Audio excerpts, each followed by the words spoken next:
Hi guys, welcome tayo sa panibagong video natin guys. So, ngayon itong Tamaraw FX, yung ating welding, pipinturahan naman natin ng epoxy primer.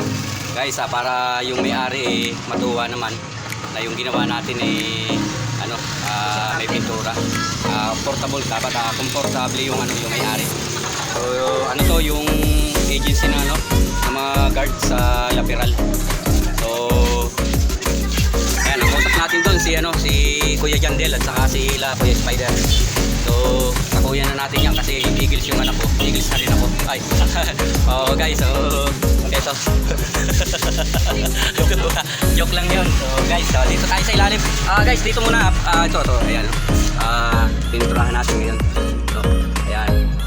So, pinipinturahan natin guys, yan. So, para medyo makapal yung pintura. Ayan na yun guys. Yan. So, okay yan guys. So, buo na guys. Wala na yung butas-butas kasi pinolweld na natin guys. So guys, yan yung natin dito. Update dito sa ating ginagawang Tamaraw FX. No? Suot naman tayo sa ilalim guys. Yun guys, mayroon talaga sumuot sa ilalim ng sasakyan guys. Kaya guys, bilib ako doon sa mga mekaniko. Ang tiyaga sa ganitong pagsuot sa ilalim. Guys, yung isa kong anak guys, ayan, nagmi-mekaniko nga rin sila. So, mekaniko na rin siya. So, sanay silang sumuot sa mga ganito guys. Yan. So, pipinturahan natin guys. Para maging maayos. Yan.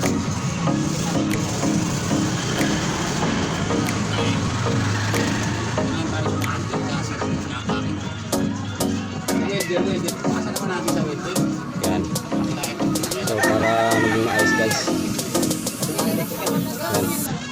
Binras lang natin guys at maging maayos yung kanyang pang komportable yung nagpapagawa na hindi nakakalawa yung kanilang yan guys. So mahirap talaga guys pagsuot dito sa ilalim. So kasi umalis si Kuya Jandel kaya hindi ko napinturahan. So ngayon napinturahan natin. May tira naman akong pintura sa mga ginawa kong mga project. So ito naman guys, pinipinturahan naman natin ngayon. Yan guys.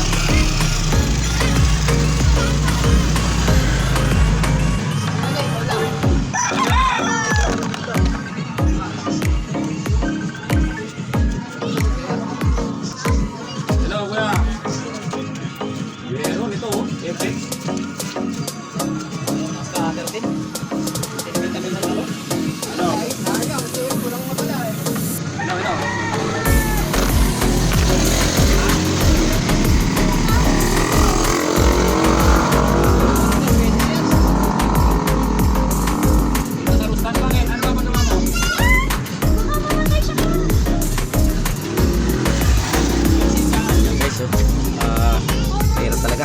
Pero okay naman at napinturahan naman natin guys. So yan. So para makita ng may-ari napinturahan ng magpagawa sa atin. Yan. So guys, yan.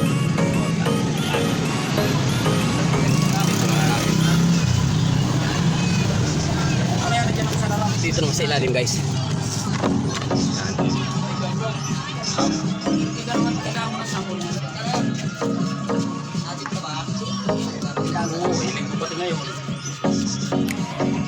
Sige, tawagan na lang tayo. Okay. Hello guys. Siya ba yun guys?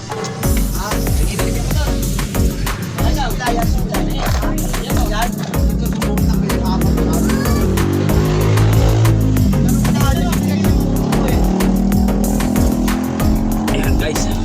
So pinturahan na natin guys. Sabas pa tayo guys at para so yan guys, pinturahan na natin yung so huwag lang kayo magsawa mag-play guys, mag-like and share. Follow sa aking Facebook page, sa aking YouTube channel.